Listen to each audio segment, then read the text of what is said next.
Kali ini kita akan membahas tentang Manifesto Politik Papua, 1 Desember 1961. Manifesto Politik Papua, 1 Desember 1961 ketika Papua Barat masih menjadi daerah sengketa akibat perebutan wilayah antara Indonesia dan Belanda, tuntutan rakyat Papua Barat untuk merdeka sebagai negara merdeka sudah ada jauh sebelum kemerdekaan Indonesia 17 Agustus 1945. Memasuki tahun 1960-an para politisi dan negarawan Papua Barat yang terdidik lewat sekolah polisi dan sebuah sekolah pamong praja, Bestur School, di Jayapura, Hollandia, dengan mendidik 400 orang antara tahun 1944 hingga 1949 mempersiapkan kemerdekaan Papua Barat. Selanjutnya atas desakan para politisi dan negarawan Papua Barat yang terdidik, maka pemerintah Belanda membentuk New Guinea Raad, Dewan New Guinea. Beberapa tokoh-tokoh terdidik yang masuk dalam dewan ini adalah MWK Siepo dan Mofu, Kepulauan Chouten, Teluk Cendrawasih, Nicolaus Yowe, Hollandia, P. Tori, Ransiki, Manokwari, Aka Gebzi, Merauke, MD Ramande, Waropen, AS Onim, Teminabuan, N. Tanggahma, Fakfak, F. Poana, Mimika, Abdullah Arfan, Raja Ampat. Kemudian wakil-wakil dari keturunan Indo-Belanda adalah Oderijke, mewakili Hollandia, dan HFW Gosewist, mewakili Manokwari. Setelah melakukan berbagai persiapan disertai dengan perubahan politik yang cepat akibat ketegangan Indonesia dan Belanda, maka dibentuk Komite Nasional Papua yang beranggotakan 21 orang untuk membantu Dewan New Guinea dalam mempersiapkan kemerdekaan Papua Barat. Komite ini akhirnya dilengkapi dengan 70 orang Papua yang berpendidikan dan berhasil melahirkan manifesto politik yang isinya menentukan nama negara, Papua Barat. Menentukan lagu kebangsaan, Hai Tanahku Papua. Menentukan bendera negara, Bintang Kejora. Menentukan bahwa bendera Bintang Kejora akan dikibarkan pada 1 November 1961. Lambang negara Papua Barat adalah burung mambruk dengan semboyan, One People One Soul. Rencana pengibaran bendera Bintang Kejora tanggal 1 November 1961 tidak jadi dilaksanakan karena belum mendapat persetujuan dari pemerintah Belanda. Tetapi setelah persetujuan dari Komite Nasional, maka bendera Bintang Kejora dikibarkan pada 1 Desember 1961 di Hollandia, sekaligus deklarasi kemerdekaan Papua Barat. Bendera Bintang Kejora dikibarkan di samping bendera Belanda, dan lagu kebangsaan, Hai Tanahku Papua, dinyanyikan setelah lagu kebangsaan Belanda, Wilhelmus. Deklarasi kemerdekaan Papua Barat ini disiarkan oleh radio Belanda dan Australia. Makna 1 Desember 1961 bagi rakyat Papua. Makna 1 Desember 1961 bagi rakyat Papua. Ratusan ribu rakyat Papua telah terbunuh dalam melawan dan karena kekejaman militer Indonesia, yang juga terus menyokong kepentingan negara dunia pertama. Rentetan perjuangan dengan gelimang pengorbanan sudah dan terus akan dilakukan oleh rakyat Papua Barat demi mencapai cita-cita pembebasan nasional Papua Barat dari cengkraman penjajah kolonial Indonesia dan kepentingan negara-negara dunia. 1 Desember 1961 merupakan salah satu tonggak awal keinginan rakyat Papua Barat membebaskan diri dari penjajah. Pada momentum politis ini telah melahirkan Manifesto Politik Papua Barat, menjadi landasan perjuangan pembebasan Papua Barat secara politik. Awal perjuangan rakyat Papua Barat melawan penjajah, tak hanya karena 1 Desember 1961, tetapi jauh sebelum itu telah dimulai dengan perlawanan rakyat dengan gerilya hingga perjuangan politik yang diplomatis. Pada masa pendudukan Belanda, akhir 1940 bermunculan beberapa partai politik Papua Barat yang turut membangun kesadaran akan nasionalisme Papua Barat. Partai politik di Papua Barat saat itu yang tak ada hubungannya sama sekali dengan partai-partai yang ada di Belanda maupun Indonesia. Partai lokal lahir sesuai dengan kebutuhan dan kemauan politik rakyat di tanah Papua Barat. Kesadaran melawan penjajah secara politik juga turut melahirkan perlawanan bersenjata dengan bergerilya. Tonggak awal pencetusan berdirinya perjuangan bersenjata di Manokwari, Juli 1965 oleh para eks-pasukan Batalion Papua, PVK Papoea Vrijwilligerskorps. Tokoh pemimpin harismatis gerakan ini adalah Johan Arix, yang waktu itu sudah berumur 75 tahun. Johan Arix juga sebelumnya terlibat dalam pendirian beberapa partai politik di antaranya, Gerakan Persatuan New Guinea dan Partai Demokratische Volkspartij, DVP. Pada periode 1961-1970, selain dari pendirian partai politik tidak hanya sebatas membangun kesadaran, tetapi juga untuk melawan militerisme Indonesia. Pada dekade ini terdapat 7 kali operasi militer yang digencarkan Indonesia untuk membasmi perlawanan dan kesadaran rakyat Papua Barat. Awal invasi militer Indonesia, ditandai dengan terbitnya hukum perang, Dektrit Trikora pada akhir tahun 1961. Operasi militer pertama kali dipimpin langsung oleh Mayor Ali Murtopo dan Benny Moerdani. Setelah tahun-tahun awal pada dekade ini, berikutnya muncul juga beberapa nama militer Indonesia yang memimpin dalam pembantaian rakyat Papua Barat, di antaranya A. Yani, Operasi Wisnu Muri, 1963-1965, R. Kartijo, Operasi Sadar, 1965, R. Bintoro, Operasi Baratyuda, 1966-1967, dan Sarwo Edi, Operasi Tumpas, 1967, Operasi Wibawa 1967-1970. Pelaksanaan operasi militer pada dekade 1961-1970 adalah ilegal menurut hukum Indonesia, karena pada saat itu Papua Barat belum resmi menjadi bagian dari Negara Kesatuan Republik Indonesia, NKRI, yang dapat diartikan sebagai penjajahan.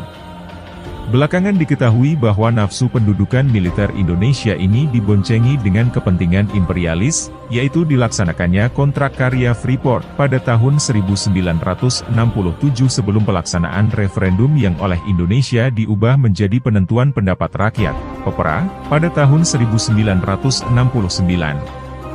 Sebab akibat dari niat yang busuk Indonesia dan kroninya juga sangat mempengaruhi proses PEPRA, yaitu adanya pengubahan dari yang seharusnya, salah satu diantaranya, 1 orang, 1 suara, menjadi Dewan Musyawarah.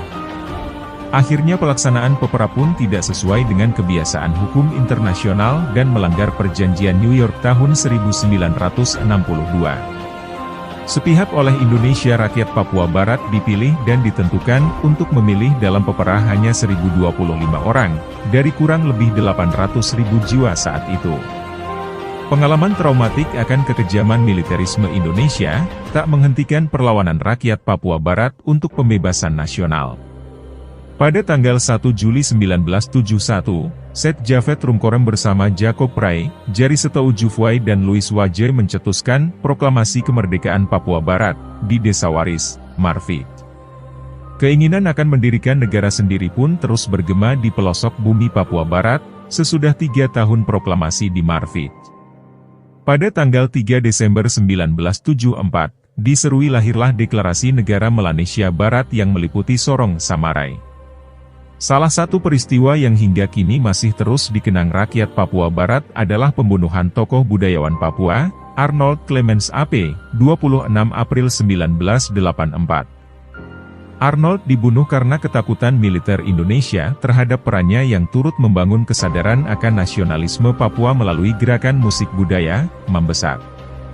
Adapun keinginan rakyat Papua Barat untuk bebas dari cengkraman penjajah juga sudah dan akan terus melahirkan momentum politis, salah satu diantaranya Deklarasi Negara Melanesia Barat pada tanggal 14 Desember 1988 oleh Dr. Thomas Wapai Wanggai. Selain peristiwa bersejarah, perlawanan rakyat Papua Barat terus dilakukan dengan aksi-aksi demonstrasi, diplomasi, gerilya hingga pendirian kantor-kantor perwakilan perlawanan rakyat Papua Barat di beberapa negara, untuk menggalang solidaritas masyarakat internasional dan mengkampanyekan kekejaman militer Indonesia. 1 Desember 1961, merupakan tonggak kesadaran nasionalisme Papua dengan melahirkan Manifesto Politik Papua secara terbuka. Dengan menentukan nama negara, Papua Barat, lagu kebangsaan, Hai, Tanahku Papua, serta Bintang Kejora, sebagai bendera nasional dan lambang burung mambruk dengan semboyan, One People One Soul. Maka rakyat Papua sudah dan akan selalu memperingati setiap 1 Desember sebagai kemerdekaan terjajah yang telah melahirkan Manifesto Politik Papua. Hingga pada tahun ini, ratusan ribu rakyat Papua telah terbunuh dalam melawan dan karena kekejaman militer Indonesia, yang juga terus menyokong kepentingan negara dunia pertama. Fakta sejarah 1 Desember 1961 Hari Kemerdekaan Bangsa Papua. Oleh Gembala Dr. A.G. Sokrates Yoman, M.A. Rakyat dan bangsa Papua tidak berjuang untuk merdeka. Karena 1 Desember 1961 rakyat dan bangsa Papua Barat sudah menyatakan kemerdekaan politik. Beberapa negara merdeka, tidak salah 4 negara pernah hadir dalam deklarasi kedaulatan itu. Ada simbol-simbol atau lambang-lambang bangsa dan negara Papua. Ada wilayah, ada rakyat, ada bendera bintang kejora, ada lagu kebangsaan, Hai Tanahku Papua, ada mata uang gulden, ada lambang negara burung mambruk, ada parlemen. Kemerdekaan ini dianekasi dengan agresi dan invasi militer melalui maklumat 3 Komando Rakyat, Trikora, dan salah satu butir penting yang diakui oleh Insinyur Soekarno di alun-alun Yogyakarta pada 19 Desember 1961 sebagai berikut. Bubarkan negara Papua buatan Belanda itu. Dalam maklumat Trikora itu, Insinyur Soekarno tidak pernah sebut kata boneka. Sejarah mencatat bahwa 1 Desember 1961 benar-benar ada, karena ada para pelaku sejarah pendirian negara Papua, seperti Insinyur Soekarno dan kawan-kawan juga pendiri negara Indonesia.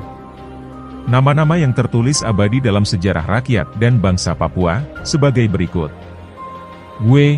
Inuri, D. Sarwom, F. Poana, A. Onim, FJS Rumainum, E. Etaar, M. Suae, JSD Keniap, SL Rumadas, TS Akuan, Haji Jomungga, M. Buotabui, F.